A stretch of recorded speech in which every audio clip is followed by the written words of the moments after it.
In one particular narration, Abdullah ibn Umar said, I heard the Messenger of Allah sallallahu alayhi wa alihi wasallam. While he was standing on the pulpit, he said, the example of your time in comparison to the nations before you is like the time between Asr and sunset.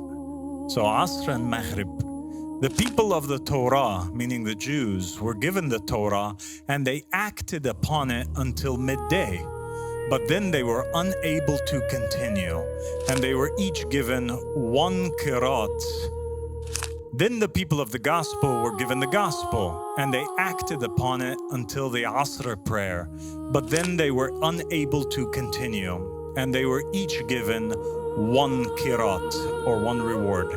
Then you were given the Quran and you acted upon it until sunset, so you were each given 2 qirats. Now it's interesting here, I'm going to pause here for a moment, I'm going to point something out because it's subtly alluding to the fact that there are these covenants and the covenants are broken, and that the Jews, they were given a covenant with God, they were given the Torah, they were commanded to act by the Torah, to uphold the Torah.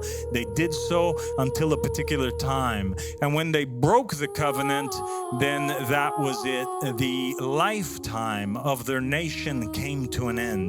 And so the birth of a nation is established with the establishment of a covenant, and the death of a nation happens with the breaking of the covenant, and then a new covenant comes into place, and that's what we see happening here. And it is compared to the times of day. So it seems like the Jews here were given the Torah at Fajr time, and they continued to practice it until the midday, ظهور time. And then the new covenant was established, and it was with the Christians, and the Christians upheld it until when? Asr time, but they were unable to continue after that. They broke the covenant, they became weak, and then the new covenant was established when? To the Asr time, and the Muslims continued with it until Maghrib.